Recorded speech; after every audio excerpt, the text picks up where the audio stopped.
Well, 2 out of the 3 clocks I'm looking at say it's 7. So, I welcome all of you here. And we'll call the meeting to order and ask you all to join me in the Pledge of Allegiance. No, backwards. No, hold on. I'm like, I forgot to not here. Okay. I pledge allegiance to the flag of the United States of America and to the republic for which it stands, one nation, under God, indivisible, with liberty and justice for all. Bless you. Shirley, would you take roll call, please? Mayor Hammond. Here. Larry Lambert. Here. Mike Connell. Here. Bob Porter. Here. Jacob Puffer. Here. Misty Lytle. Here. Mindy Galvey. Here. We have an amendment to our agenda, so I'm looking for whoever makes our motion to amend the agenda to include discussion and possible resolution after the closed session with our attorney. So if you can remember that, I'm looking for the approval of the amended agenda. I move that we approve the amended agenda. Second. Motion from Bob, seconded by Jacob. All those in favor of that motion, please signify by saying aye. Aye. Those opposed, nay. Motion passes. Now we have reading and approval of the minutes of our meeting on October 17th. I move that we suspend the rules, waive the reading, and approve the minutes for the October 17th, 2024 meeting. Second. We have a motion from Mike, seconded by Larry. All those in favor of that motion, please signify by saying aye. Aye. Those opposed, nay. Motion passes. Moving into pre-approved reports or presentations, we have under new business a few items to do with CESA. And so I've asked Trent Atkins to be here tonight. He's going to give an overview of why this has come to this point. Thank you, Trent, for Yeah, thank you. So probably the biggest one is adoption of the Michigan Building Code. Currently, Perry still has BOCA as its building code. The last time BOCA was in use was 1996. And so obviously a lot of safety measures, a lot of building codes have changed since 1996. And so in keeping up with all the safety measures and making sure that our community is safe, I've met with Sue and helped to develop the resolution to adopt the new Michigan Building Code, which actually is pretty synonymous with most of the Michigan Building Code and the Fire Code kind of run hand in hand. So that'll also allow, as the fire chief or the community, when we go into a facility to inspect it, to be able to keep up with the latest safety measures and not have to worry that somebody's having to be grandfathered in on something because we don't have the right building code adopted. And then I believe that the other one, we have the fire official, is that correct? Yes, right, yes. So the other one, there was some question, the agreement with CESA, with Perry Township, the city of Perry, and the village of Morris has the emergency services chief or fire chief as the fire official for those communities. But Perry doesn't have that adopted as a resolution, and so just to kind of lock everything up so there's no question about any fire prevention measures or inspections or reviewing any building plans or anything like that, where that authority lies. The second resolution is to adopt the CESA emergency services chief or fire chief as the fire official for the city of Perry. So I don't know if I can answer any questions for anybody. Just so you all know too, Justin, our attorney, city attorney, was involved in that, developing that resolution, developing everything that we're going to be looking at and voting on tonight. And I did also have Rob Kehoe, who is our building inspector, look over the building code and gave us some feedback on that, and he was absolutely in favor of it as well, so. I think we covered all our bases, but if you have questions, that's why Trent came Absolutely. to try to answer any you might have. I'm just surprised, so it's good that we're getting updated. Yeah, okay, thank you, Trent. Yeah, it's easy to miss, so. Yeah. Yeah, Thanks. thanks.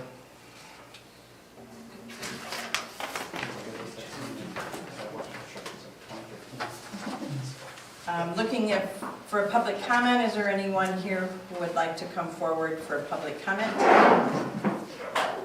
Chris?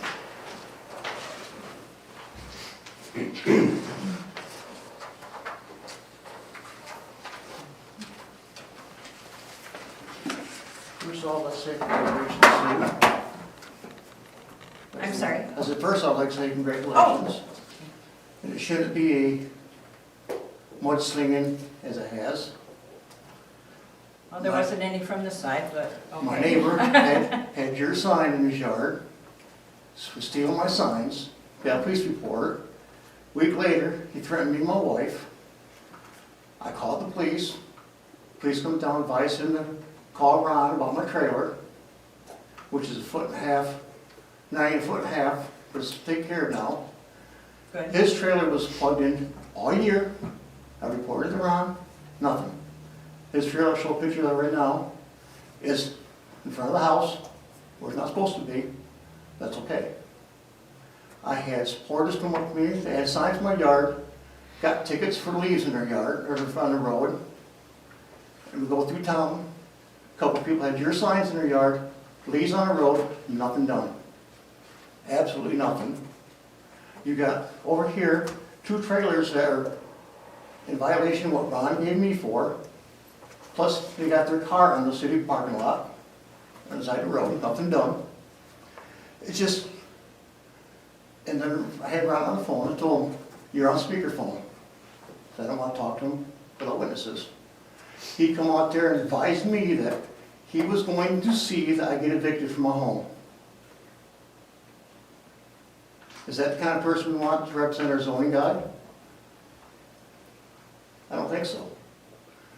Last year, we had a tornado come through, I had a log in my backyard, and Ron come through and harassed me about the neighbor's fence and everything. It's not our fence. They put a fence up, never took the old chain link fence down. Okay, they gave me a ticket for the log. Leo Scott's got a log in his front yard, nothing done. Years ago, I got a ticket for a vehicle, they had a car tarp on it. Same thing, Leo Scott has a tarp on the top of his car. Why is it I get zapped, and everybody else is okay with it? You go down First Street, East First Street, walk down, 3 vehicles in the guy's yard, on the sidewalk, nothing done, no plates or anything. You look across, guy's got 2, 3 mud trucks, 3, 4 trailers with stuff on it, and a trailer parked right in the corner of the lot. I reported to Ron 3, 4 times, nothing done. When my trailer's sitting there, it's all legal. It was 5 foot, 1.5 inches from the house, so it was legal. And he's like, well, it's gotta be, they didn't come up with, oh, it's gotta be latitude of the windows. He would not explain what he was talking about. He basically said, I'm not gonna talk to you no more. I'm gonna go to your landlord, give all the tickets to your landlord, and I will see to it you're evicted. And sit there and laugh, Sue. No, I'm It's the I'm truth. sorry that I that have- happened to you. I I'm have- not laughing. I had 3, 4 I'm not. witnesses to this conversation. I'm not laughing. Don't put words in my mouth. I wasn't. Anyway, this is the guy we want to run our town, or run our ordinance, guys. If he'd come up and be nice about it, it'd be all right. Then I had the guy, I called the police officer for the guy threatening us, which was Officer Royal. He come up, I advised him to the neighbor to call Ron. I advised him to do this, I advised him to do that. Okay, this guy's already on report. He's got filed with the prosecuting attorneys for stealing signs and stuff. But I'm getting zapped for it, and he's in violation too, that Ron's coming to, that he's reporting me on? It's not right. Not at all. And And when he sits there and says, he's not gonna give stuff to me anymore, he's gonna go right to my landlord and get me evicted. Not right. I'm willing to work for the guy. Well, what, are you finished? Yeah. Okay. I've had conversation with Ron, and that's not the story I heard. So I would like you to put this in writing, and I would like you to file that report here in writing, so we can get something in writing from Ron. And Chief Box had his hand up, I think he wanted to address, no, never mind. Any time that you have a complaint, Chris, it's best to put it in writing and either mail it to City Hall or turn it in here at City Hall so that it can be addressed properly. I had a little bit of trouble following everything that you were saying because there's so much, that's a lot of stuff. So if you could please put it in writing, that would be best. Let's see, well, my trailer, okay, it might be footer, so I mean, it's minute. I It's understand, minute. yeah, just put it in writing, turn it in, and we'll get it looked at. But when I file reports in and no one does anything about it, Have you filed reports before? yes, I have. I've not seen them. Last one I did was when Devin was still alive and nothing was done Oh, so about it. two years No, ago? I'm just saying, that's what I told him, he's like, oh, now you ran a dead person in. I said, no. I said, you wanted to know when I filed, and that's when I filed. She was still around. Nothing was done, so why do we want to file and why we, yep, I mean, Well, it's the only way that we can actually look at what the situation is, so we would appreciate it if you would put it in writing. and just like before, I went before and said something, oh, we're not gonna do anything about that because we got complaints against you, so you can't complain. I don't. I mean, that's before you was in Sue. Okay. I'm just saying, that's why we didn't do no more. Okay. But then again, I was taking my signs down. There's a brown ink when I was found at every place I had a sign, taking pictures of the supporters. I don't know anything about that, Chris, I'm just saying, it shouldn't be mudslinging, it should be, there shouldn't be. there shouldn't That's be, like I exactly talked to you, right. like I talked to you before. Yeah, take your own advice. It's a good old fashioned election, Have a That's seat. right. and it shouldn't be that way. No, it shouldn't. But when people come up to me and say, well, you know you're not gonna be, you're gonna harass the heck out of you in this town. I don't want that, don't need that. I don't either. Like I said, congratulations, and whoever got voted back in, and if you need any help with anything, I'm here. Thank you. Like I said, I got 58 years in this town, so I know a little bit of what's going on. Yeah? Thanks, Chris. Mm-hmm. Any other public comment tonight? Communications from Shirley?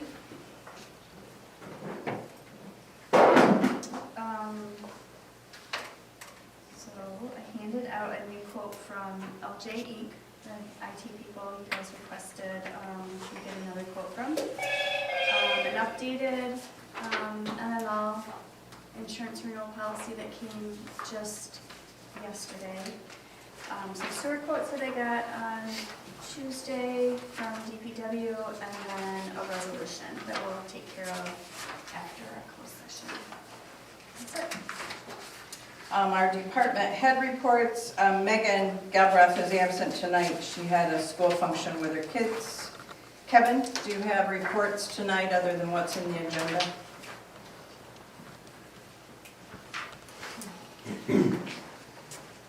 Hello. Hello.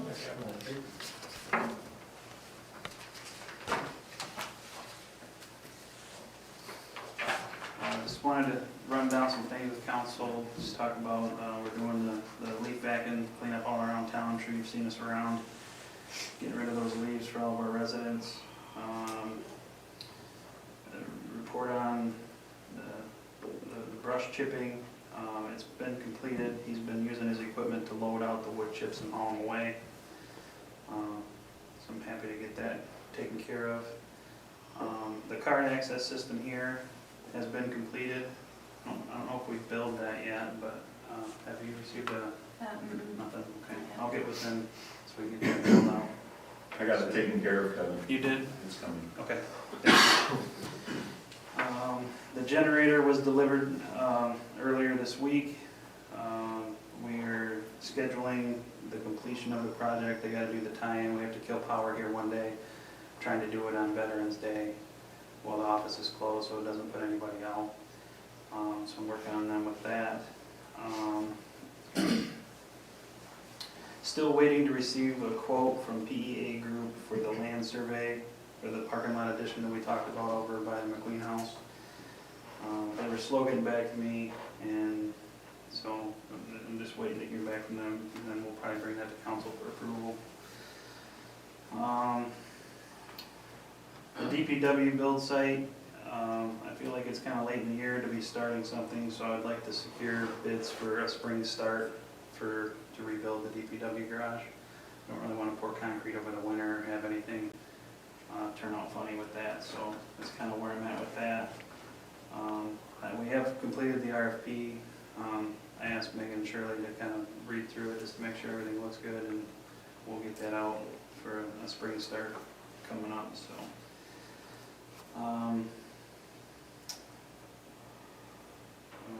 We're doing our second lagoon runoff of the season.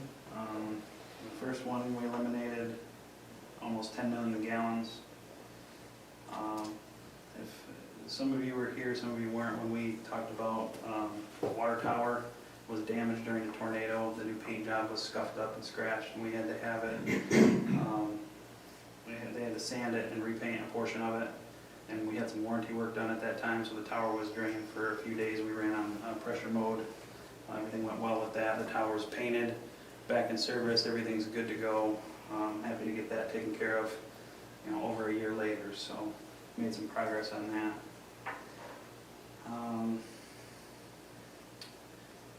We've started the well 3 project. They cleaned the well screen. They pulled everything out. They're doing inspections. They're going to work up the repair list on the pump parts for that. And we've taken our first round of water quality parameter samples that were requested by Eagle for the copper letter that we sent out to all the residents. I'm sure everybody received that. And then I've been fielding calls and questions in regards to that. That's all I have in my report. Is there any questions for me? Doesn't look like we do. Thanks. Thank you. Yep. Shirley, I think you have a report as well. I'm just going to report on the election. Everything went well. We had 746 in-person and precinct voters. Absentee ballots that I received back was 369. I did mail 380. One person voted in precinct with that, so it kind of washes that out. But that was a good turnout for that. And then there were 101 early voters in Corona from the city. So it's kind of cool. Good. And I think it went well.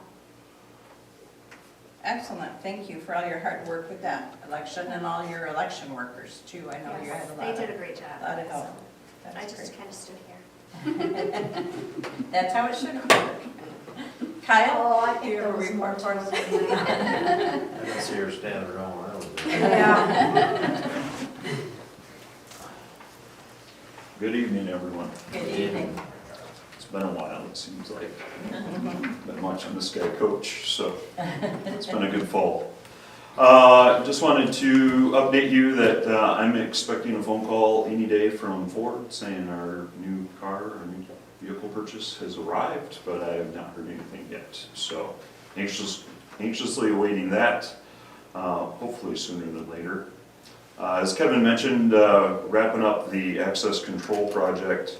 Been working with Nick from SA Norman, and he believes he'll be out early next week to install the new tumblers. So they are new, but they're keyed for the old keys. So if we ever have to override the fobs that we have with a hard key, then they'll match what we all have already.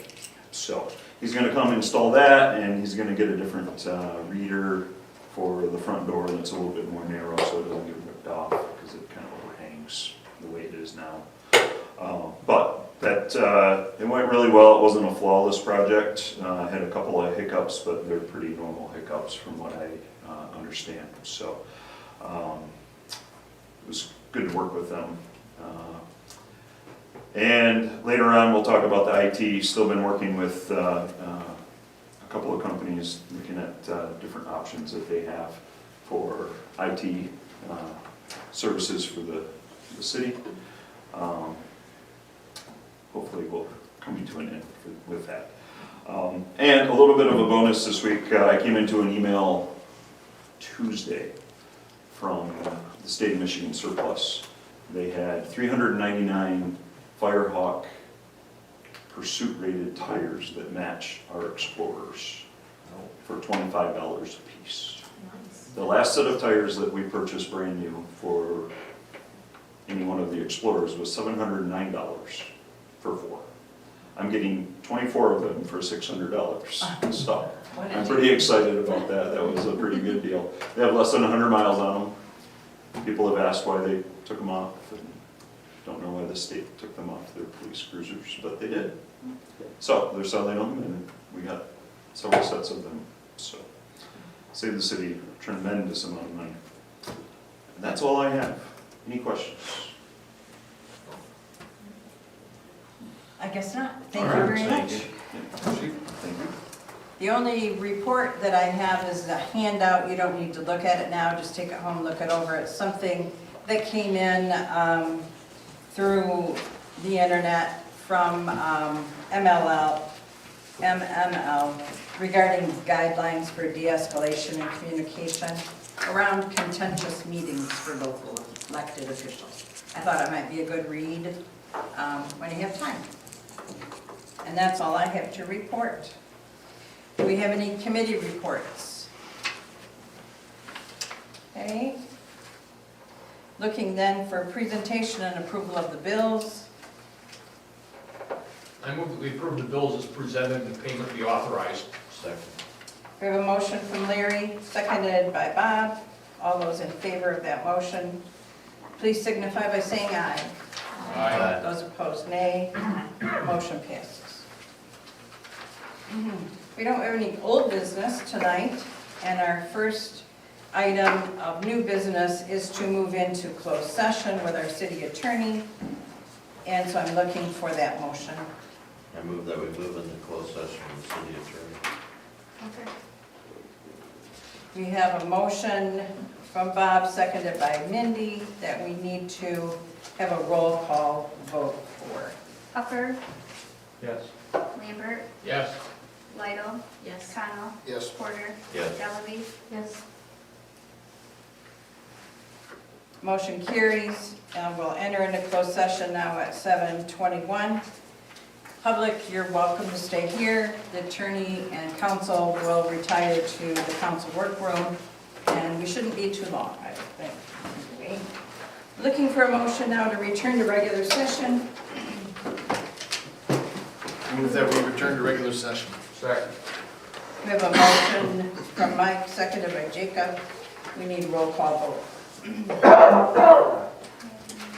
Hucker, Yes. Lambert. Yes. Lidle. Yes. Connell, Yes. Porter, Yes. Delavy. Yes. Motion passes. Any further discussion regarding the potential resolution to approve the McQueen House proposal? If not, I'm looking for a resolution. I move that we approve the following resolution, whereas the city has considered and discussed the written legal opinion of the city attorney, and whereas the city, through the city attorney, shall make a proposal to the Perry Historical Society to receive title to the McQueen House and release the city from the use agreement currently in place between the city of Perry and the Perry Historical Society. Therefore, it is resolved that the city shall authorize the city attorney to proceed as aforementioned and report back to city council on the progress for the same. Second. We have a motion from Jacob, seconded by Bob. All those in favor of that motion, please signify by saying aye. Aye. Those opposed, nay. Motion passes. Now we have a resolution to recognize the Perry Band Boosters. Are you with the Perigin District? Oh, yes, right, okay, Oh, I'm sorry. okay, there we are. Did you have any information you wanted to give us regarding this? Yeah. You're welcome to come forward. And tell us your name again. It's Beth Place. Beth Place? Yeah, and I'm the co-president of Perry Band Boosters. Okay. And so Perry Band Boosters is just basically it's the parents of the Perry Band students. We're a nonprofit agency, and we have been, but we're not a 501c. So we are in the process of trying to hold raffles, so we're working with the state of Michigan to be recognized as a local and civic charitable organization. And so part of that is being recognized by the local governing body as a nonprofit organization. And so basically our mission is, to provide enrichment and enhancement to the Perry Music Program at Perry Public Schools. We try to maintain excellent standards, obviously, along with the band director there and the school board. And we offer scholarships for opportunities for band students. We often assist in purchasing uniforms or in instruments that the band may need that the school can't always fund. Council, do you have any questions for Beth regarding this request? Let me just say that we appreciate the band at all the sporting events, at the parades, and at their concerts. They're just awesome, especially the drummers. So we really appreciate them. They've participated in the Christmas Fantasy Yes, and done a great job at that too. Great. So thank you very much for being here. thank you. Council, when you're ready. I move that the Perry Band Boosters of Perry Public Schools, County of Shiawassee, be recognized as a non-profit organization operating in the community for the purpose of obtaining charitable gaming licenses. Second. Is that you, Mindy? Yep. Okay. You're gonna make me say this, aren't you? We have a motion from Misty, seconded by Mindy. Hey, you did it, All those in favor of that motion, please signify by saying aye. Aye. Those opposed, nay. Motion passes. Now we need to talk about the Christmas lighting contest. Now, Larry Lambert and his wife have always kind of been in charge in the past, so would you mind just talking about what you've done before and what we need to do now? Okay, sure. Yeah, Linda and I have kind of spearheaded it for about the last 4 years, looking for participation. We typically will pick a date and ask everybody, communicate to everybody in the city to make sure they've got their holiday lights on. And then we invite all of the past winners from the prior year, along with hopefully all of the council members, to caravan through town, participate in a subjective evaluation to identify basically we have recently expanded from 3 to 5 places that we provide a small monetary gift to, and also get a yard sign identifying those for people driving around that can see who the winners were for a particular year. As I said, I've done it in the past. I've suggested that I'll still participate, but would like to pass the banner to someone else to kind of spearhead it, just to get some fresh eyes looking and leading the activity. Are these amounts in the resolution what we've paid in the past? Yes. So that's the same? Yeah, that's Okay. pretty well established. Okay. And you say we've typically done it early December.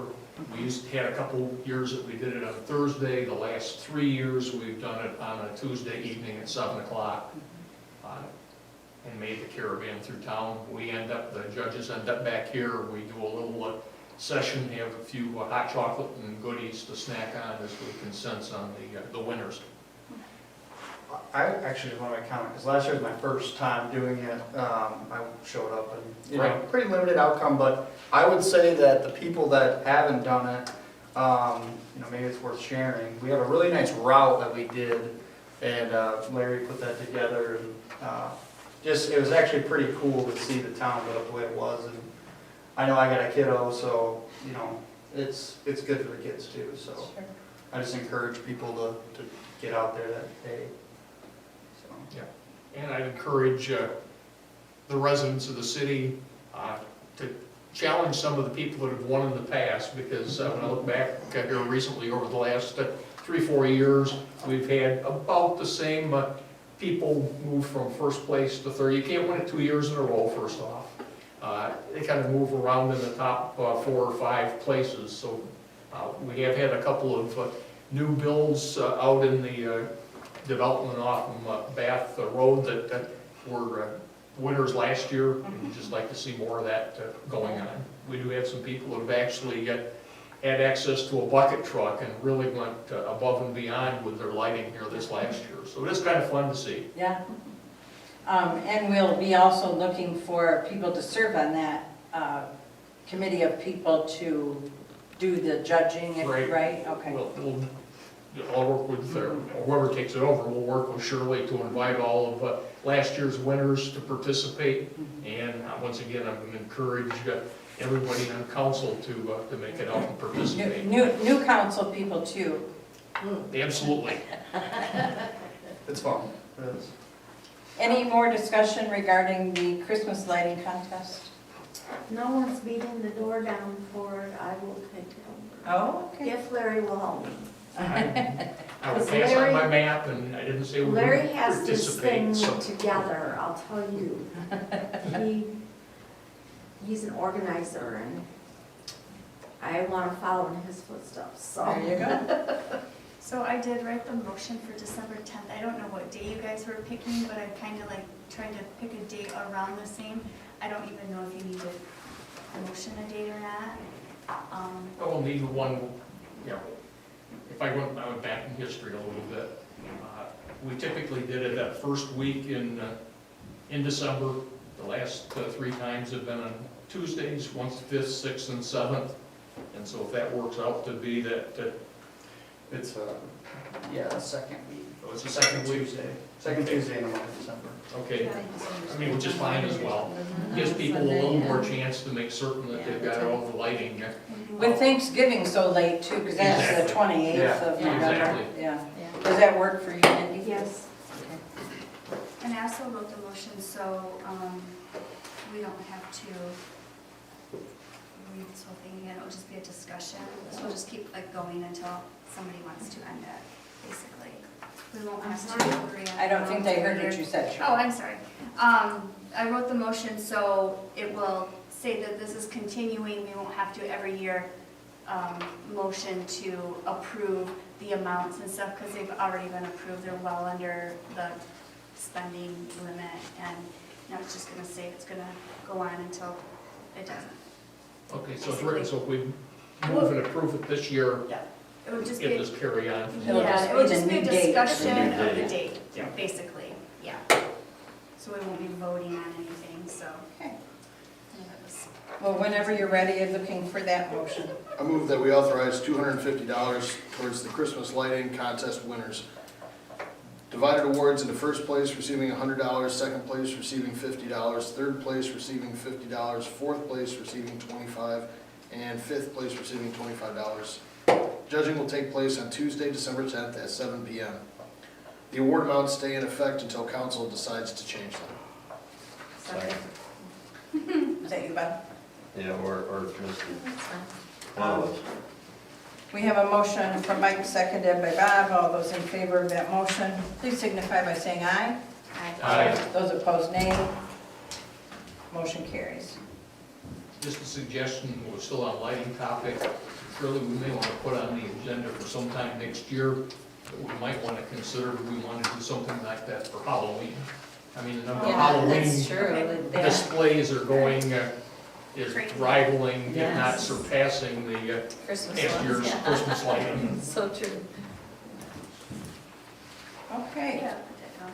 The next item on our agenda, the lagoon mixer replacement. Kevin, do you want to talk to us about that? Sure.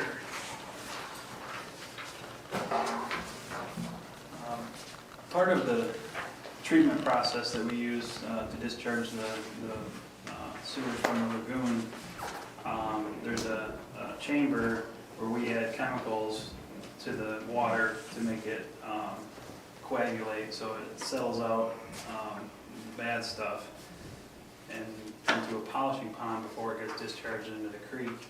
And our current mixer was installed back in the 90s, and it's worn out. I brought a proposal a couple months ago for some parts for it, and that was a gamble. And the parts didn't pay off, it's too far gone, so now we have to look at replacement cost. So it is pretty, we tried going without one, and we dropped the pump in there to try to circulate it, but we didn't get the same result, so I think the best way would be to replace the mixer and continue with the process that we've used for years. So I'm here to ask for approval to purchase a replacement for the one that we have existing. Is there a lifespan or anything like that? It sounds like we're at about 30 years out of that one. Yeah, and they discontinued that specific model is the problem. So they're going away from the big bulkier ones and doing smaller, lightweight ones. So it should stick around for quite some time, have parts available, we can do repairs. I'm sure it just comes with like a 1-year warranty thing. I didn't- Longer. I didn't ask about warranty information. It was kind of on the fence if we were gonna try to get one. Like I said, we tried using a pump to circulate the water and we didn't have the same result. The duct lead overtook the chamber and we had to back it out multiple times with our back truck. So it's more labor intensive not to have it. When we do have a good working mixer, we can flip a switch and then continue on the life and everything's good. So it makes the process a lot easier and more efficient. I And can we imagine that. use less chemicals if it's mixed properly, which saves us money in the long run, so that I don't think there's any way to avoid it. I didn't think we could avoid it. I was just trying to see if we could get some sort of idea. I can get They more. don't make things the way they used to, but It's commercial grade. They do a smaller motor with more RPMs. The one that's there has a big fan blade on it and it spins at lower RPMs, but it does a good mix. This one's gonna be smaller and spin faster, so it should have less wear and tear, less torque on it, and hopefully it'll last us another 30 years. this is just the pump. You have to install it, or DPW has to install it, correct? Yep.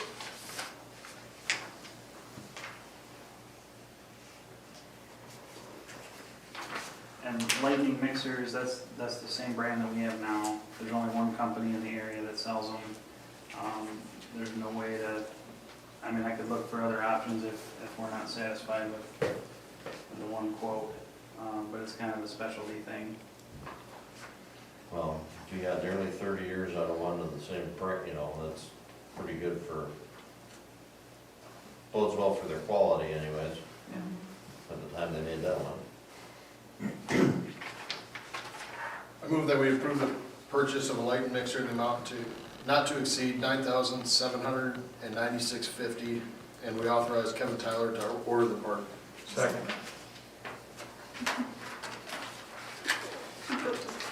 We have a motion from Mike, seconded by Jacob. All those in favor, please signify by saying aye. Aye. Those opposed, nay. Motion passes. Kevin, you can stay right there because our next agenda item is the water treatment plant equipment. So this is, we have an automated backwash system and automated valves that operate our treatment plant as part of that process. This is just a backup. Everything's starting to get some age on it. The plant was built in 2008. So we've been doing a better job at stocking spare parts. This will be put on the shelf and used as needed. If something fails, we don't have to have any downtime. We could replace it and kick the pumps back on and keep on going. So I was going to order the valve and the controller so that we have options there. This is just for one valve. If we have multiple failures, obviously you multiply that by how many valves we have. And there's about 25 of them in there.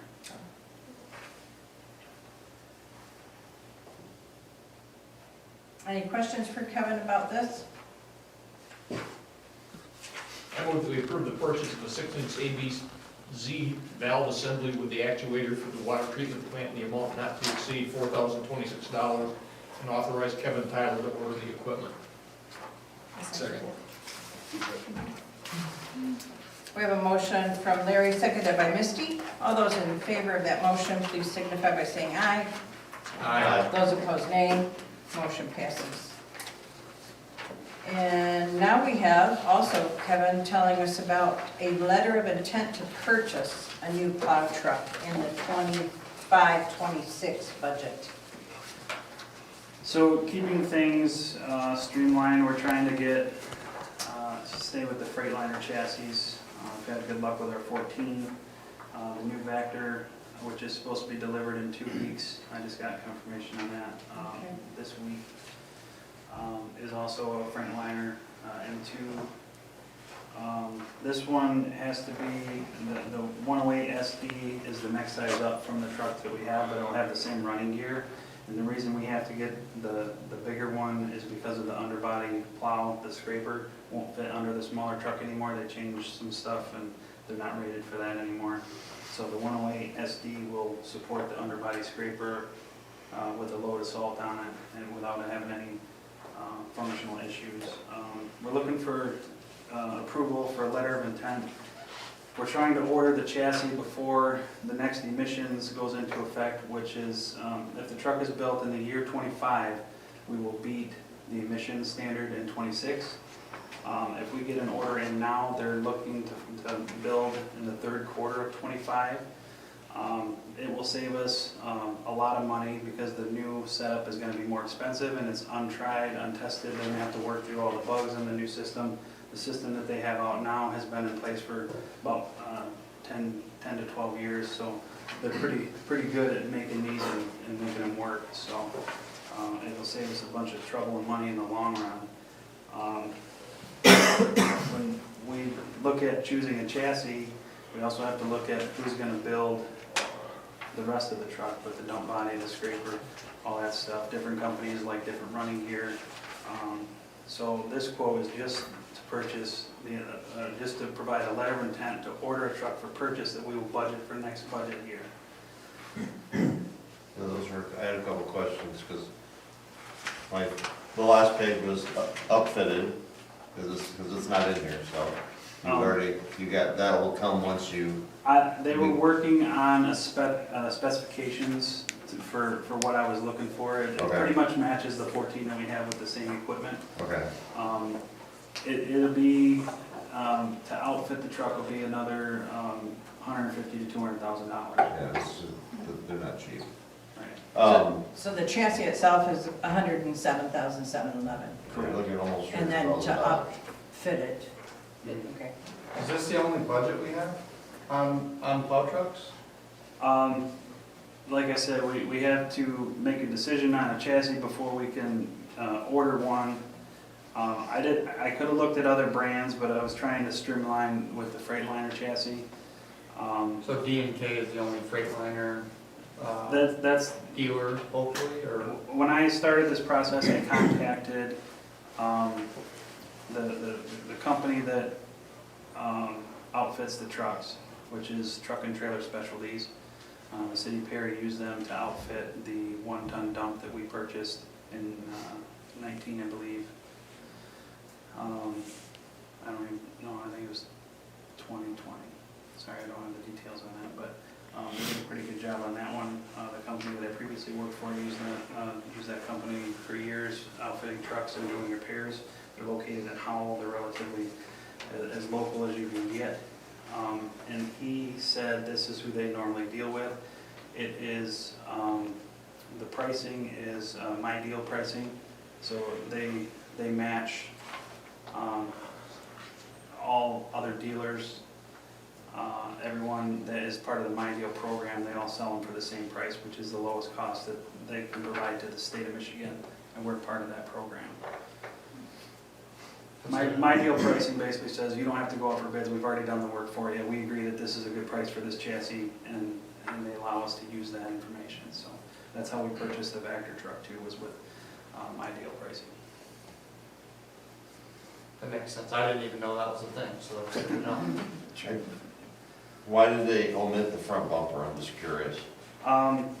They will take it off and replace it with a bigger, Are you gonna have the PTO, engine driven PTO on the Yes. front, is that why? yes. That's what I thought, but I just figured I'd And ask. then if they, we're looking at running a front plow too for deeper snow, so they have to mount it to that, and they can't mount it to the factory bumper, so they always take it off. Right, yeah, it has to be, okay.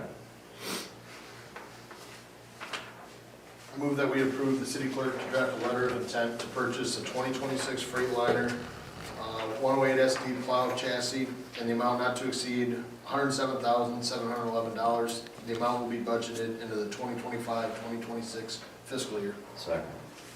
We have a motion from Mike, seconded by Bob. All those in favor of that motion, please signify by saying aye. Those opposed, nay. Motion passes. Kevin, one more for you. Sewer station repair.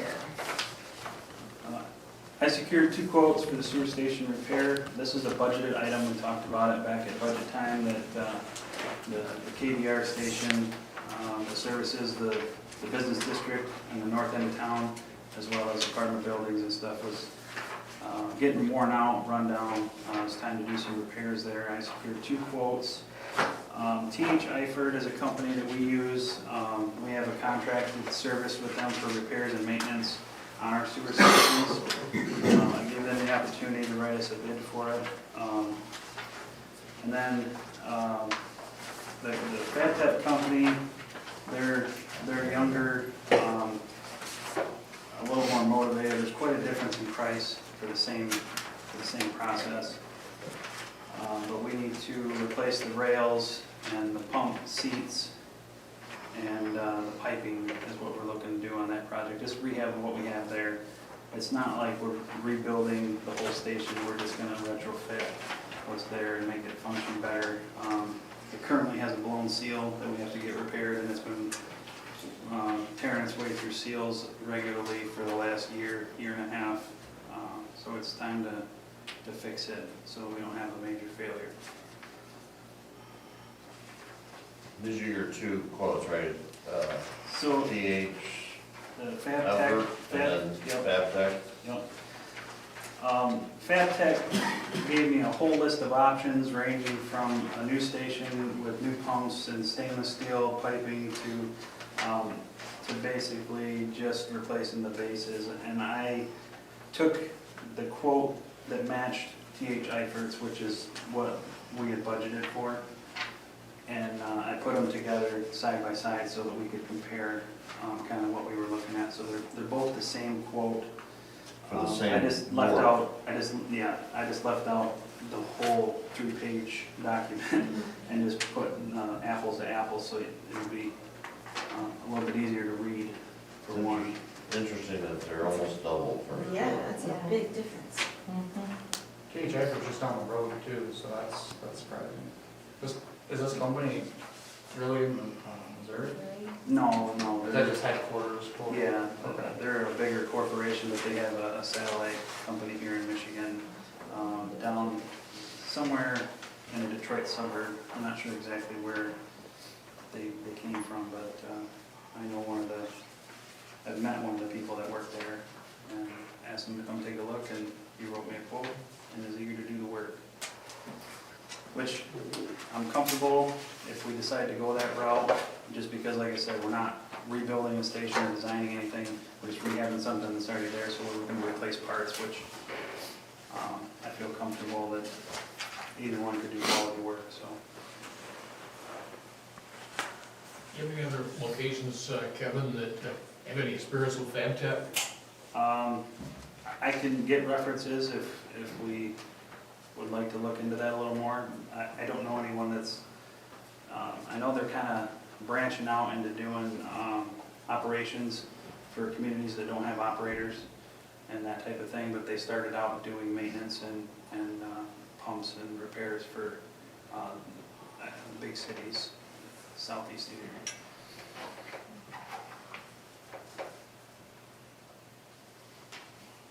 I guess I'd like to know if other people have used them, just because that quote is so much lower. It just seems odd that we would go with a higher quote if they can do it with like half of it. I Would you like to get some references for both companies and bring those back? What kind of timeline are you on Yeah. with this? Like I said, it currently is a blown seal. We are running on one pump in that station as of today, but we have a repair scheduled for tomorrow or Monday. And we can get a seal to last about 2 months. And what happens now is when the pump starts, it slides around on the base, which chews through the seal. It's not a clean environment down at the bottom of those sewer pump stations. So the grit is tearing the seal constantly, so every time that pump starts, it shimmies around and is tearing the bottom out, which allows the water to blow out. Pump 1 in that station this week ran for 4 hours. Pump 2 ran for 52 hours and some change. So it's not doing its job currently. The sooner the better, I feel. Any reason you don't like FabTech or any red flags at all? No, like I said, I had a contact, so I called them to come look at it. And the part numbers and stuff that they submitted were similar to, or the same as T.H. Eifert, and the materials were the same. And then I can oversee the work, and if there's any issues, I'm sure they'll back it up. I kind of think we should just go with this FabTech and Yeah. before we destroy the other one. Yeah. And for half the price, it's kind of like worth. Yeah. Yeah, it's not like it's just a couple dollars No, different. it's a big difference, yeah. I move that we approve the estimate to repair the lift station located on West Britain Road, KDR lift station, from FabTech, in the amount not to exceed $16,000. Second. We have a motion from Mike, seconded by Jacob. All those in favor of that motion, please signify by saying aye. Aye. Those opposed, nay. Motion passes. Okay, I think, Kevin, you can have a seat. Am I needed anymore this evening? I don't believe you are. The kids are at grandma's, so. Oh, well, It's go okay, run so with I'll grandma go out. then. All right. Relieve grandma. Thank you. Thank Thank you. you. Yeah. Yep. Okay, we do have 3 items under the number 9, 10, and 11 regarding the topics that Trent brought to our attention. We worked with the city attorney, the city building inspector, and have come up now with this plan. So if you have any questions, Trent's still here. I'm sure he'd be happy to address them. And if not, if there's any discussion, we can certainly hold our discussion. I move that we approve the following resolution.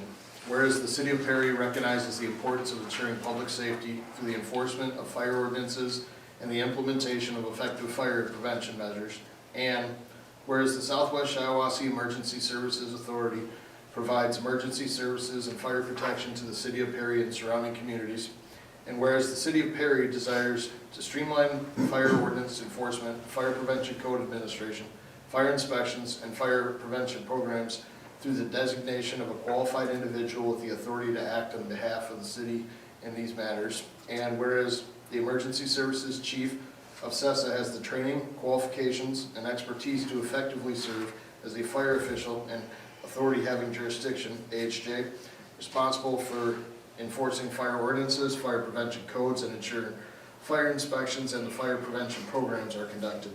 And whereas whereas Emergency Services Chief of CESA will work to ensure that fire safety standards are met and community fire prevention education is provided in a manner that enhances public safety and protection of property in the city of Perry. Now, therefore, be it resolved that upon the approval of an agreement between the city of Perry and CESA by the City Council of the City of Perry, Michigan, as follows. 1, designation of fire official and authority having jurisdiction. The City of Perry hereby designates the Emergency Services Chief of CESA as the fire official and the AHJ for the enforcement of the city's fire ordinances and fire prevention codes, as well as for the oversight of the fire inspections and the implementation of fire prevention programs within the city of Perry. 2, duties and responsibilities. The Emergency Services Chief of CESA, in their capacity as fire official and AHJ, shall have the following authority and responsibility to A, enforce fire ordinances and fire prevention codes adopted by the city of Perry. B, conduct or oversee fire inspections of buildings and facilities within the city of Perry as required by applicable laws, ordinances, and codes. C, implement and manage community fire prevention programs aimed at reducing fire risk and enhancing public awareness of fire safety measures. D, take any additional measures deemed necessary to protect the public from fire hazards and to ensure compliance with local, state, and federal fire safety regulations. 3, collaboration and reporting.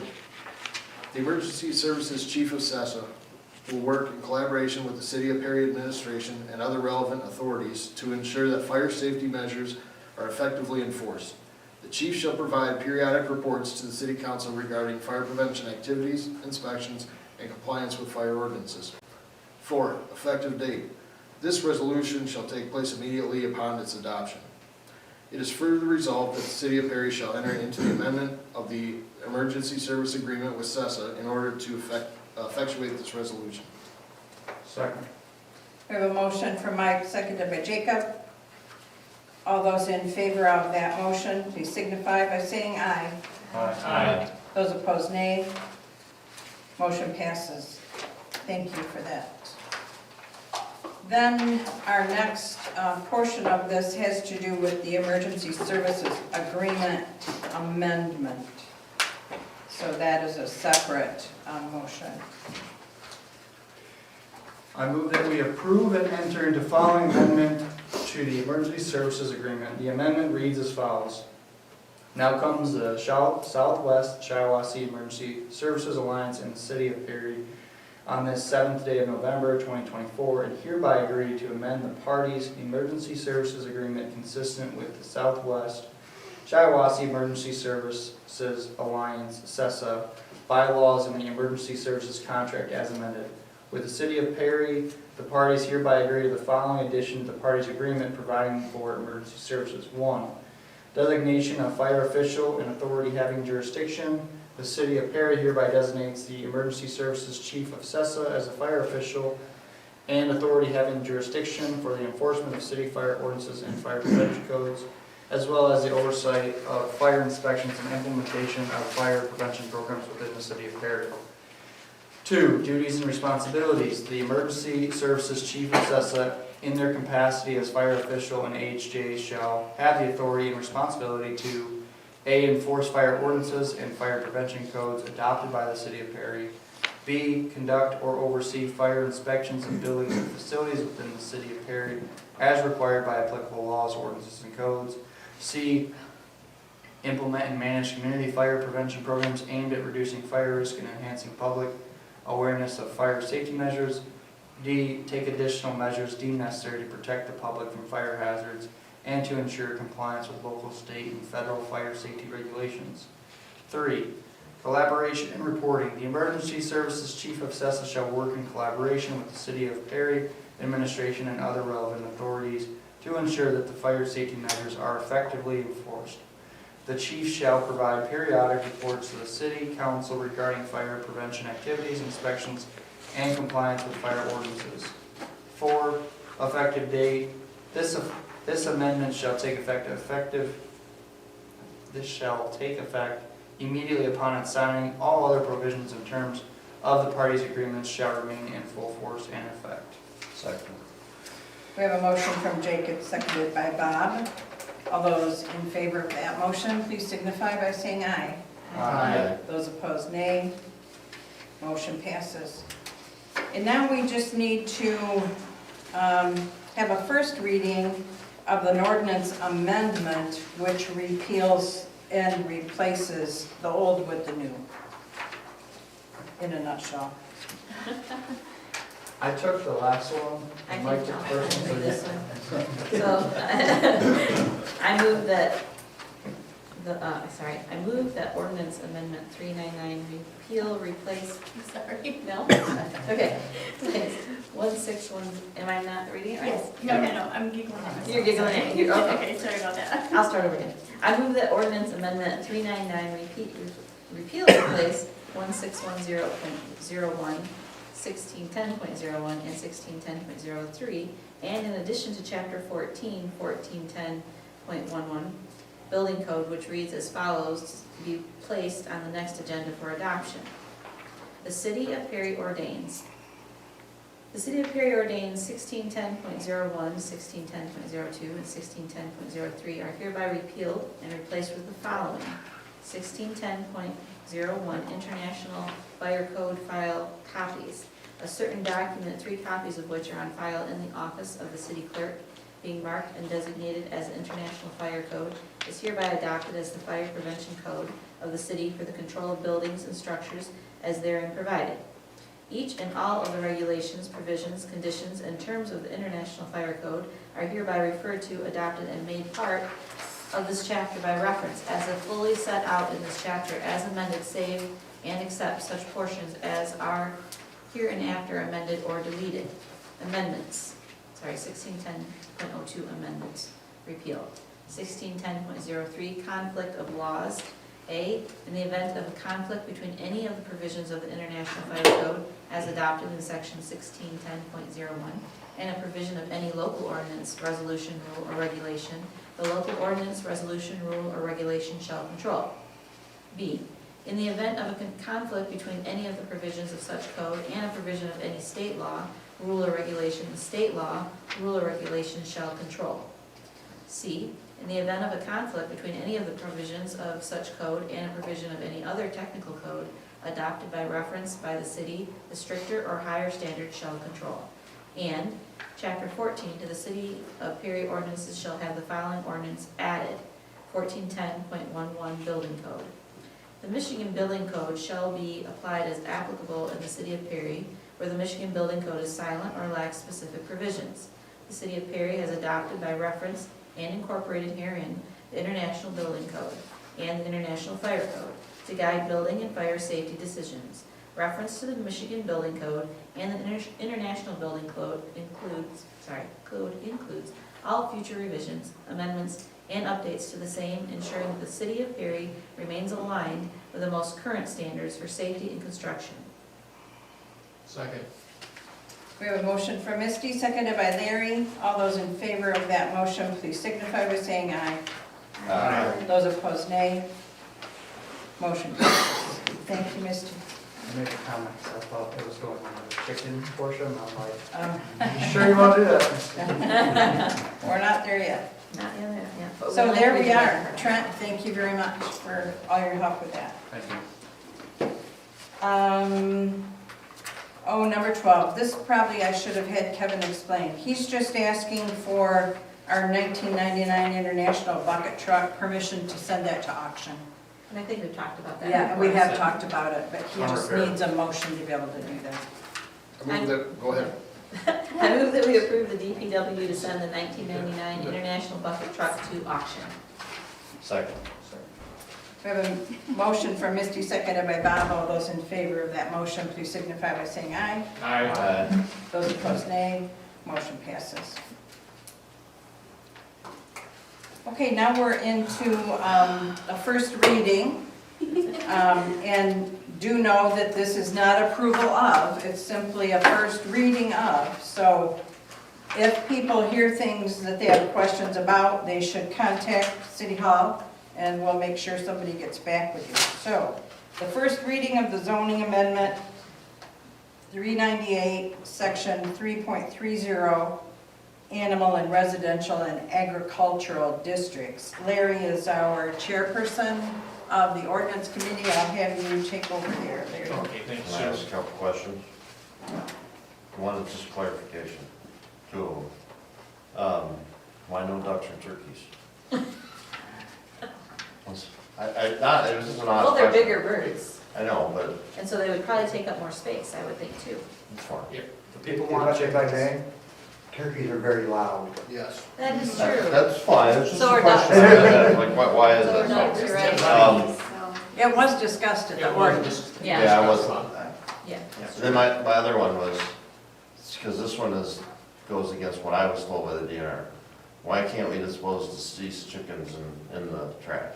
That's what the. Because our trash company said, No. that's right. The DNR told me when I found a dead goose on property, If- double bag it, put it in the trash. And I'm not arguing with that. We just asked our trash service and they said, no, they will not Okay. take it. No. That's why. Sure, we get that information, that's why we baked that in. Okay. And yeah, we did discuss that too, we were looking into that, so. Yep, none of their poop and none of their, And not their bodies either. You can't put a dead animal in there, they won't take that. What are you supposed to do with it? I would say if it's a dead animal, that you would You gotta bury them? have a cemetery somewhere. I mean, you know, but, Let's not go down that road. yeah. And just a precursor before we start reading, there's been a lot of discussion here about, and a lot of questions about allowing chickens in the residential area within the city. Just for everybody's benefit, we've had, I don't know how many ordinance committee meetings we've had. We held a public hearing asking for resident input into what we might do if we were to make a change, because everybody knows that currently our ordinance does not allow for any chickens within the city limits of Perry. I recognize that we do have some folks that have those, but also went through and did a lot of comparison to other communities that do allow chickens within the city. So what you're going to see in here is really trying to mimic the ordinance information that some of those other communities in the area that do have chickens allowed, trying to align ourselves with those ordinances. So it's not just a city of Perry one-off, it's consistent with those of other areas. Might I just say too, that we really appreciated everybody that participated, you and your wife. What's your first name again? I forget. My name? Chris. Your wife's. My wife is Zoe. I know Zoe. her, Chris and Zoe. Yes, they came to the meetings, and there were other people that have chickens now that may not even live in the city, but they came to offer information that was very helpful. I have a comment that's opposite of what you just said. Oh, Not that we appreciated the people that came. yeah. I am disappointed after our ordinance committee changed their time of their meetings to accommodate people that said they never get to attend those things because it's at the wrong time of day. And ordinance committee changed it to accommodate that, and I was just really disappointed that there wasn't hardly any turnout. Zoe was here though. Yes, If yes, I- and I appreciate the people that did come. And if I may, I would just say that, like, for me personally and my wife, we didn't ask for that. We But didn't. there were people that complained. I agree with you, and I think sometimes that's a case of one, people sometimes complain just to complain about things. I think that's what it And, was. and, You say what we and two, I won't argue if, that. if somebody just didn't want to show up to voice their concerns, they probably didn't care enough. Yep. And it disappoints me because of, I'm gonna call them fits, that were had at the first meeting, that people did not follow through and come and give their input. These people work hard and diligently to put this stuff together. And, you know, if you're gonna fuss, then you need to follow through and help put it together. We appreciate the people that did come. We do appreciate people that did come. Yes. Sorry, I had to get that off my That's chest okay. because it's really been bothering me. Okay, Larry, I think you're Get ready. another motion here. Thank you, Mindy. It's not a motion, you just read it. you only have to read the red. Yeah, okay. Just for clarification, basically we're inserting into the existing zoning ordinance, or proposing inserting into the current animal zoning ordinance that we have. For those of us see the draft here, Shirley said we only have to read the additional portion, so I'll start going through that, but you'll see where it fits with the rest of the ordinance. Is that the red portion there? Yeah. Correct. If you need a break, let me know.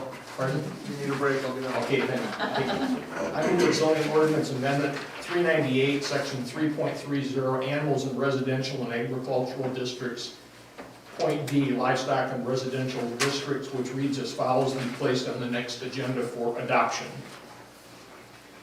I'm going to skip to D, livestock and residential areas. No livestock shall be permitted in R1A, R1B, RT, RM, or residences within the MXD districts, with the following exception for R1A and R1B. The purpose of this subsection is to provide standards for the keeping of chickens on single-family residential lots. It is intended to enable residents to keep a small number of female chickens on a non-commercial basis while limiting the potential adverse impacts on the surrounding neighborhood. The city recognizes that adverse neighborhood impacts may result from keeping of chickens as a result of noise, odor, unsanitary animal living conditions, unsanitary waste storage and removal, the attraction of predators, rodents, insects, or parasites, and non-confined animals leaving the owner's property. This subsection is intended to create standards and requirements and ensure that chickens are not do not adversely impact the neighborhood surrounding the property on which the chickens are kept. It shall be unlawful for any person to keep, permit, or allow any chickens within the corporate limits on any property that does not fit the definition of single-family residential lot as defined within the definitions of this chapter, and further meeting all other terms and conditions of this section. Permits. No person shall allow the keeping of chickens on a single-family residential lot without first securing any required permits from the city on a form provided and without paying a permit fee as may be prescribed by the city ordinance. A, permits shall be issued by the zoning administrator. The permits obtained annually following the initial permit shall be accompanied by an inspection by the zoning administrator or ordinance enforcement officer and or building official or his or her designees to assure that all conditions within this chapter are met. B, this permit shall be kept by the owner and presented upon demand by any city official or police officer. Permits are non-transferable and do not remain with the land. Permits shall provide a limited license for the activity and no vested zoning rights shall arise from said permit issuance. C, chickens currently existing in the city shall not be grandfathered or permitted to remain after the effective date of this chapter. However, owners of chickens will have 90 days from the effective date to come into compliance with this chapter. D, a permit for chickens under this section does not relieve any property from any requirement to obtain any other permit or other necessary approvals for any structure, fence, lighting, heat source, etc., as required by this code.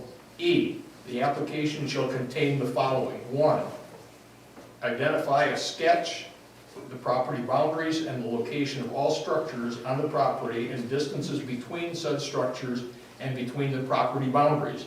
The sketch must also include the location of the chicken coop.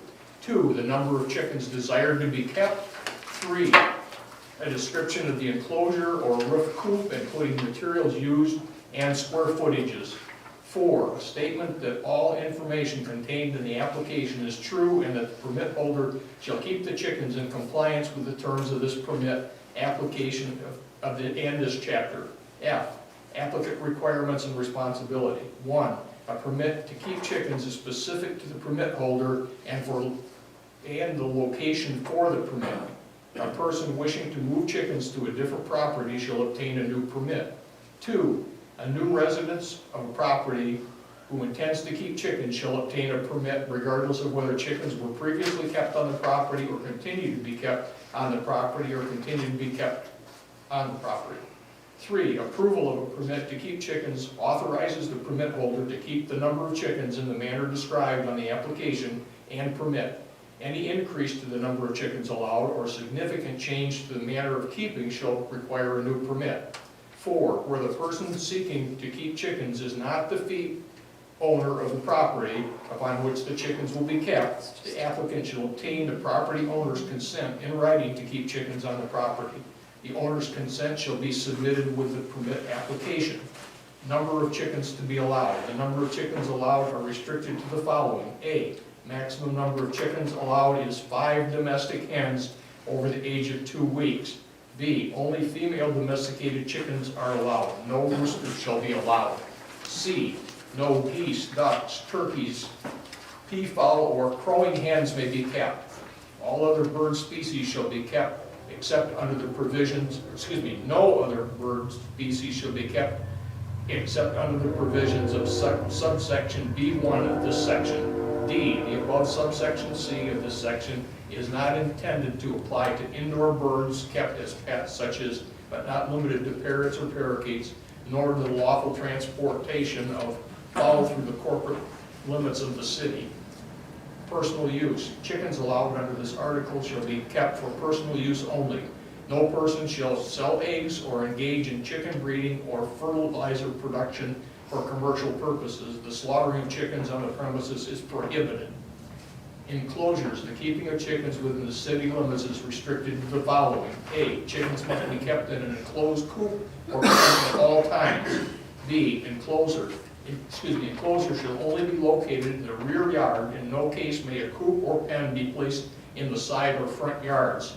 C, enclosures must be clean, dry, odor-free, and kept in a neat and sanitary condition at all times and in a manner that will not disturb the use of or enjoyment of the neighborhood, nor neighboring lots due to noise, odor, or other adverse impacts.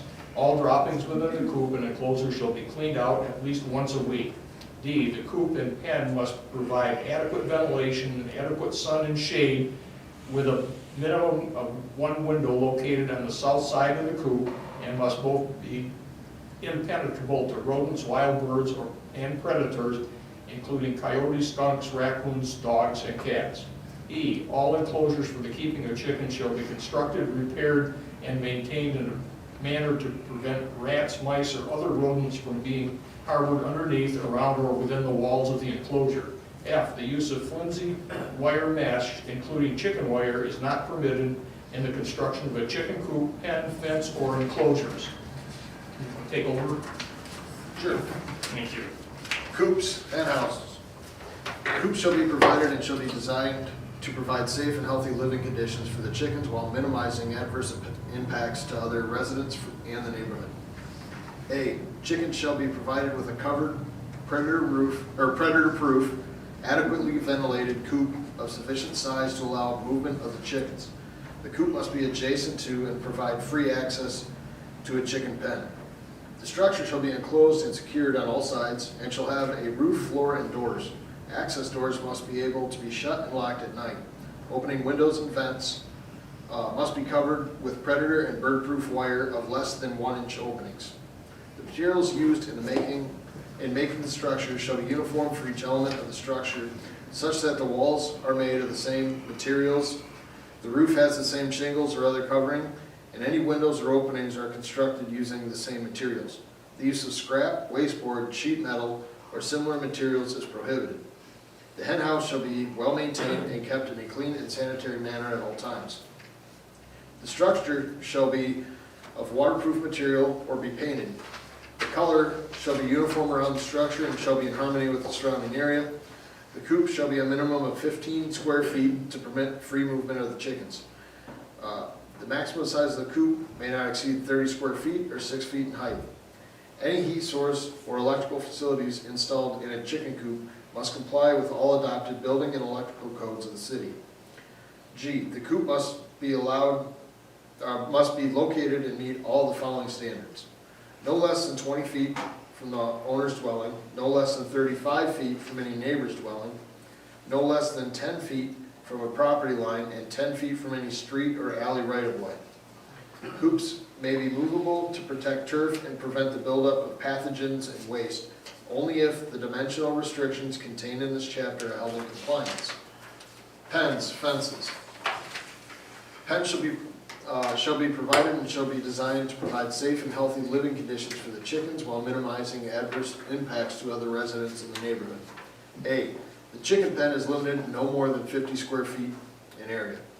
B, an enclosed pen must be provided attached to the coop consisting of sturdy wire and fencing buried at least 12 inches in the ground, or may include a floor made of the same material as the pen, secured completely to all sides. The pen must be covered with 1/4-inch hardware cloth wire or similar fencing, Avery netting, or solid roofing. The use of chicken wire is not permitted. The pen must also include a self-latching door. The first 18 inches of the pen must be made of a sight obscuring material or screened with sight obscuring landscaping all around the sides. The pen must meet the same setback requirements as the coop. Free range. It shall be unlawful for any person to permit or allow any chickens to run at large within the corporate limits of the city. It is unlawful for any person who is the owner, keeper, or temporary custodian of any chickens to allow the animals to be at large off the premises or outside the enclosure owned by the owner, keeper, or temporary custodian. Zoning. Only single-family residents qualify for the keeping of chickens. No chickens shall be allowed in multifamily complexes, including duplexes. No commercial property shall qualify for the keeping of chickens unless otherwise provided for within the defined use allowed with that district and listed within this code. Odor and noise impacts. A. Enclosures must be kept in a neat and sanitary condition at all times and must be cleaned on a regular basis so as to prevent offensive odors. Odors from the chickens, chicken manure, or other chicken-related substances shall not be permissible at the perceptible at the property boundaries in conformance with the city's nuisance ordinance. B. Perceptible noise from the chicken shall not be loud enough at the property's boundaries to disturb neighboring property owners in conformance with the city's nuisance ordinance. C. It is unlawful for the owner, keeper, or custodian of any chickens to allow the animal to be a nuisance to any neighbors, including but not limited to creating noxious odors from the animals, their waste, coop, or related structure or generating noise of a loud, persistent nature. A city police officer, city building zoning official, city OEO, county animal control officer or representative of the county health department and or his or her designee will determine whether a nuisance exists on a case-by-case basis. Predators, rodents, insects, and parasites.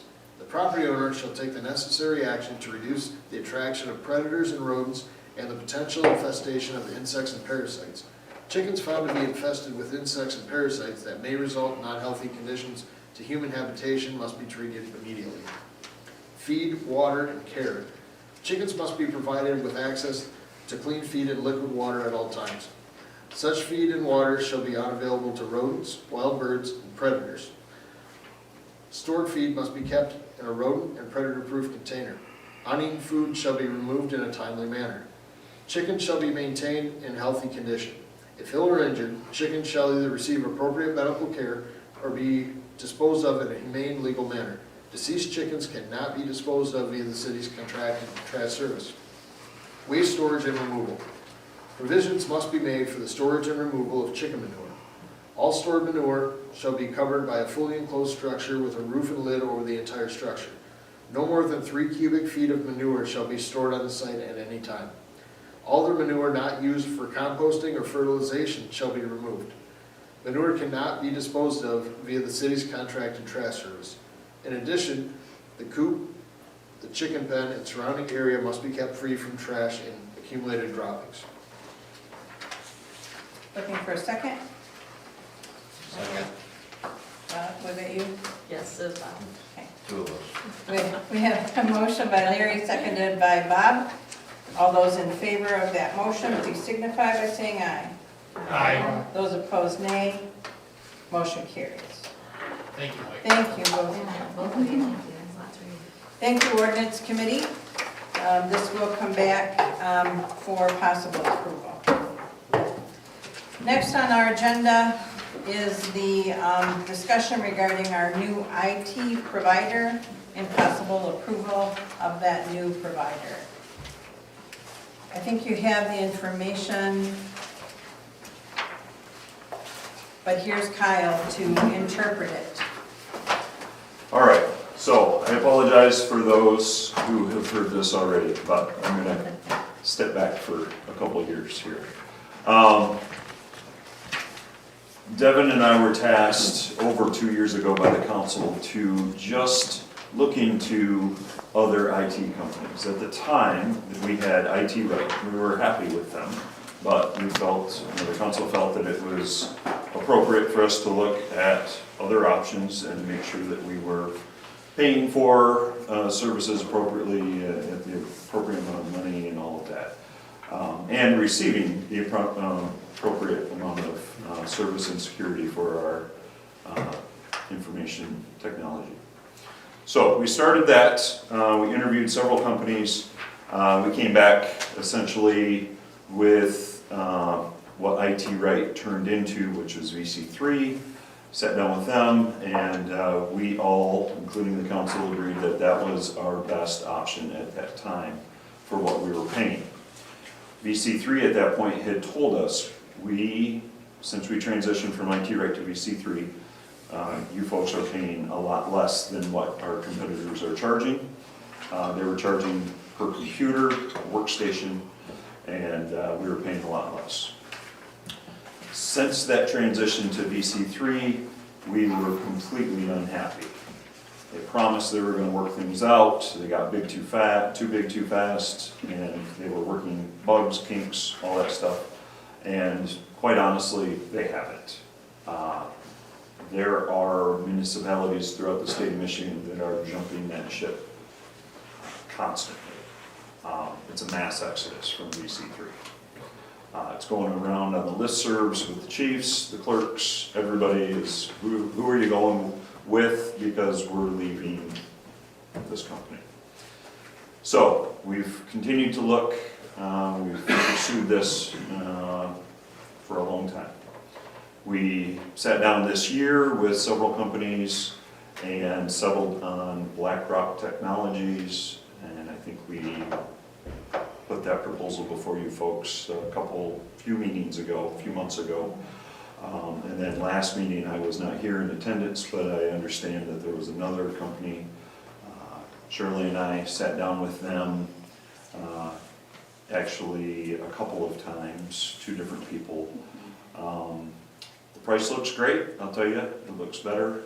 However, I felt and I saw some gaps in what they were able to offer us and what we need security-wise.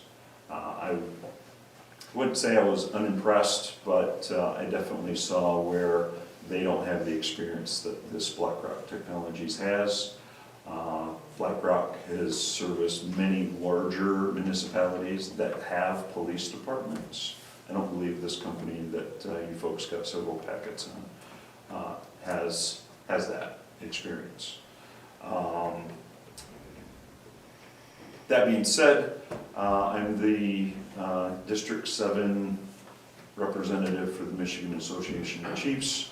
We had a meeting today in Okemos, and we approved BlackRock Technologies to be an associate member of our association today. So they're that much of a vendor in the state of Michigan to get the Chiefs Association, I wouldn't say accreditation, but approval to be a supporting member. So it's a lot of money. Shirley called today and they said, oh yeah, we can work with you guys. So the price is less than what was originally proposed, substantially, quite honestly. You had the conversation with them. Yeah, so I emailed them, I didn't Okay. actually talk to them, All right. but I did ask them, if there was anything that they could do for us, and they said, great news. Yes, in fact, we've modified our pricing structure, and we have like 19 users, I think, we decided on. The price per month would be $2,400. It's a $500 savings per month from what they told us before. They do offer a 5% discount if you pay annually, which we always have paid annually. I prefer to do that if we're able to. So that would be an additional $14.40, I think, off the price, the total for the year.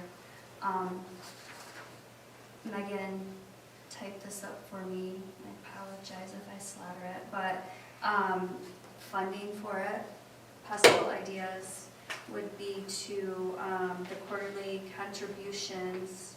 Well, I'm sorry, the office equipment fund is funded by quarterly contributions from all other departments / funds.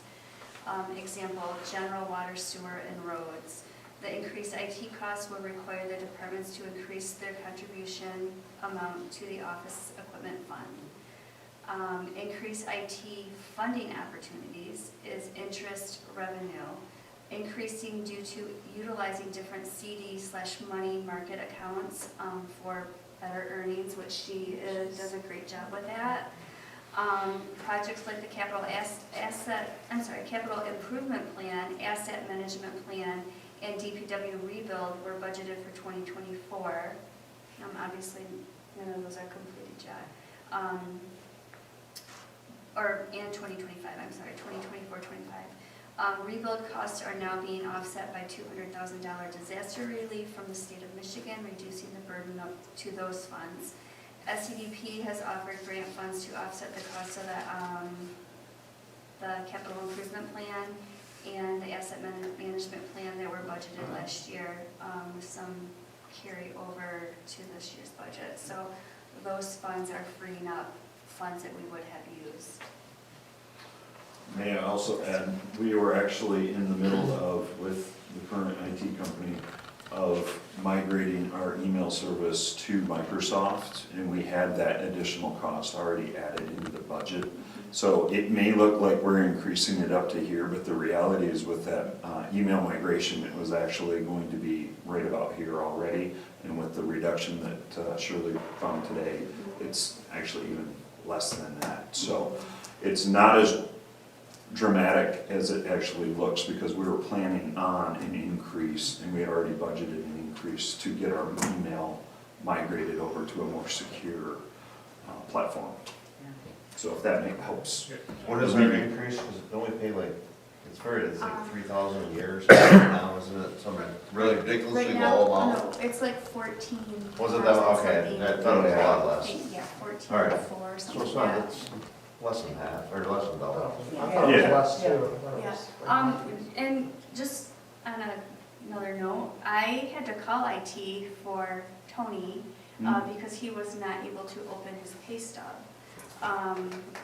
Yes, and I was on the phone for an hour with IT, one day last week, and we don't still have an answer. We haven't gotten a call back, and it's not resolved. So we got a paper pay stub today, and, maybe we'll get a call back next week, I don't know. When would this take effect? If we Not soon enough. It would be, so we have a 90-day out with the current company. So, but it would probably take about 90 days for us to start the transition work. And this Anyway. company has a dedicated person that they work with in the current company. And they're actually served So in Black the Rock gives us military. somebody basically a liaison to say, Yes. okay, do Yes. this is what we're doing, we need this done. Yeah, he actually served with him in the military. He was his company commander, so. Oh, really? He's like, I know him well. Just a quick question, one of the last times, I don't know if it was the last meeting or not, when Justin Horvath was here for a separate reason, Justin commented, he says, I've got a couple of companies, these are baked into this discussion that Yeah. we're using. The three packets you have Yeah. are from that company, and that's who we talked with. Okay, Yeah. Yep. I move that we approve the quote from Black Rock Technologies for IT service in the amount of $27,360 per year for a period of 3 years and a $2,500 upfront onboarding fee. We authorize the clerk to sign the contract. Second. Shirley, did you have an amendment or something to that? No, I was just said I was hoping he caught that I made the mistake of, I put month in there. I had month in there, but I might have changed it on yours. Yeah, And ours that I says might- It's per Okay, year. good. I got a good copy. All right, sorry about Second. that. Okay, so we have a motion from Mike, seconded by Larry. All those in favor of that motion, please signify by saying aye. Aye. All those opposed, nay. Motion carries. Thank you for Thank all you your for work. all your work. I know that it takes a lot of time. We got all this tire money. Yeah. Good job with that, too. One player at a time. Shirley and I sat down with our MML insurance rep for our liability and property pool, and that proposal is before you. And I did give you an updated form. There were a few changes, and that came to me on Tuesday, and so, or maybe yesterday, but either way, there is a revision I put in the packet. I'll hand it out to you here. And Shirley, somehow we need to talk to Diane about that recommendation she made to clarify that the city's not responsible for any of the property inside of the McQueen House Museum, nor any of the property inside the museum that's on loan from other places. Right. So would you just talk to her and make sure that's in there? Because I didn't see it in there. Okay. So basically, our renewal is, our annual premium is $44,425. Last year's renewal was $42,243, so it's gone up $2,177. A few reasons, just regular increases, right, that they usually have every year. The tornado didn't help us, but, and, let's see, we have two fewer vehicles this year, so I guess that, I don't know, I should put that in there, but either way. We have increased our deductible from $250 to $500, and to get a little savings, or, yeah, we're gonna save, I think, a little bit when we do that. And we will be receiving a dividend return of $3,657, so. I think it's something back from them every year. Yeah, we do. it's because we're like a co-op Yeah. with the other municipalities. So that really, actually, we're still in the positive. and Yeah, with the I think, increase. yeah. yeah. You converted the new buildings we're replacing to Replacement value. replacement Yes. value rather than. Everything is, Yeah. Okay, Yeah. that would be a change from last year, that was It- also a reason for increase too, right? No. yeah. No? No, because it's not, it's under construction, it's not on here. No, but last year's premium Yeah. prior to August of 2023. Oh, yeah, we were in the. What's the I'm cash sorry, value? Yes, So yes. that Yes, comes yeah. out. Yeah, I'm sorry. Everything is replacement value, Right. replacement cost or whatever. Mhm.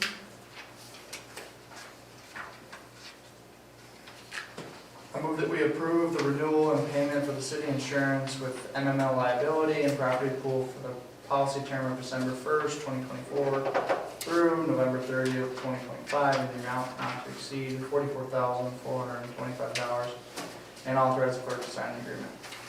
Second. We have a motion from Jacob, seconded by Bob. All those in favor of that motion, please signify by saying aye. Those opposed, nay. Motion passes. Is there any other business to bring before council at this time? Is there any other public comment? No, I just would like to inquire if I could have a copy of the chicken What was ordinance. read tonight? I do have some questions for it, but it's late, and so I'll save them, but I just want to know if I can get a copy of it. It's, Yeah, I don't see any Yeah, reason why yeah, we couldn't yeah. give you a copy. Yeah. Just know that it's not approved. It's I know, I just- understand, I just wanted, because I guess I had some questions about a couple of points, and I Yeah. wanted to make sure I'm reading it correctly. Yeah, Yeah, Yeah. I can get you a copy of that after. do you want to give him? just mine? label it draft and Mhm. Yeah, Yeah. we can do that. Mhm. We'll just write draft on the top.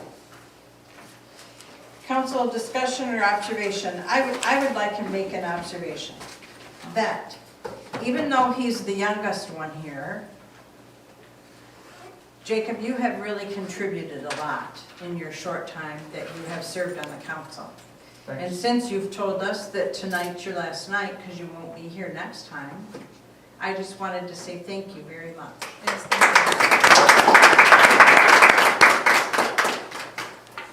I guess on that topic, I don't think that just because, I'm not gonna be on council, I won't be involved, so, I'm gonna take a little bit of time with the holidays and stuff, but there's some things that I'm still motivated to contribute on, such as the grant. I think Oh, great.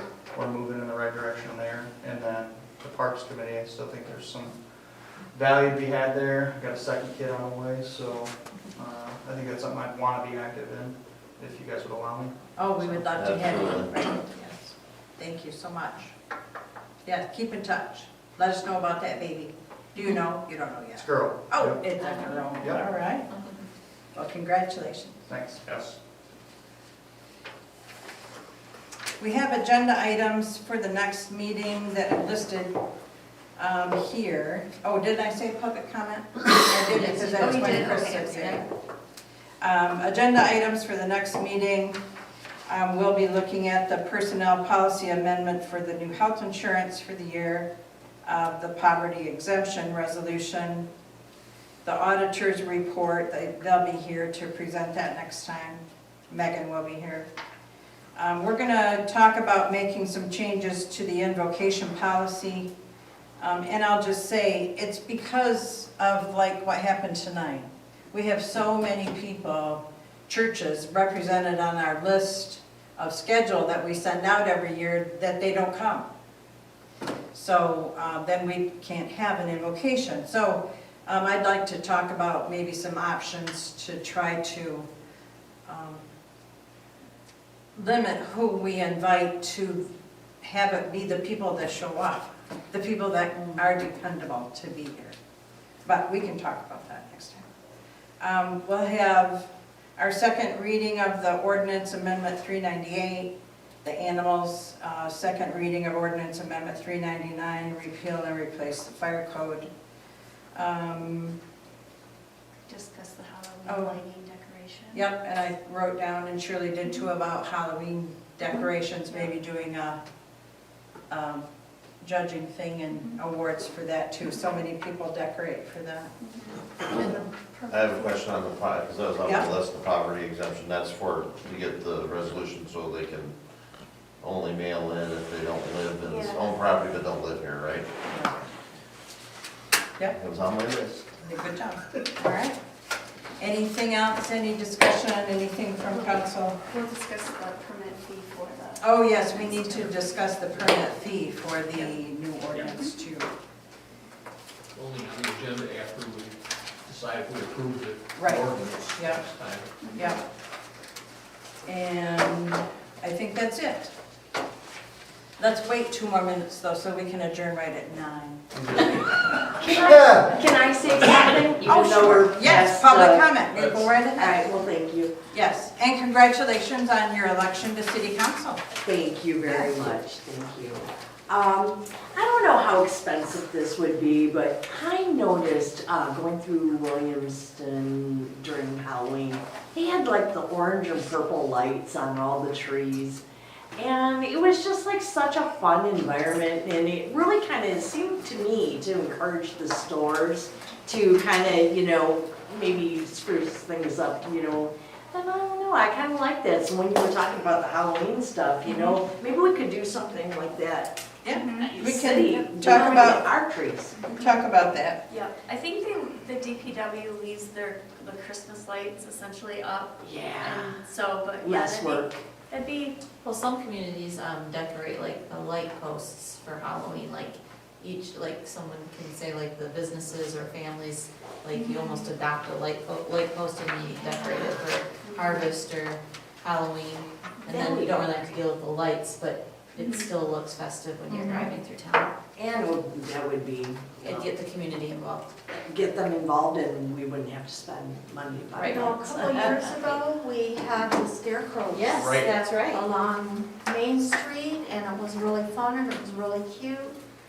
And someone was supposed to continue that the following year, and it never happened. I think that's part of the art, DPW too, had, art class. And we've gone through lots of art teachers. Oh, yes, I last think year. it was, yeah. I don't know, the schools even participated, Right, it was yeah. awesome. Yeah. And DPW department kept all of the clothing. I don't know if they still have it though, because The tornado might the have blown merchants, it Taking it around. away. the merchants were told to just come and get what you want. And make a scarecrow, and no one ever did. Oh. So that'd be great to get something like that going. It'd be fun. Yeah.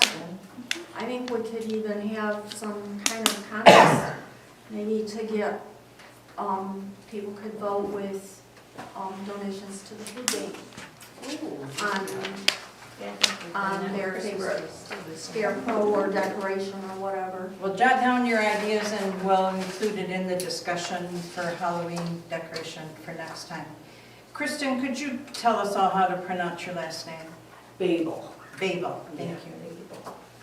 I'm gonna write Thank that you down. for asking, Yes, because I get it mispronounced all the time. yeah, that's not how I would have said it, so I'm glad I asked. Me too.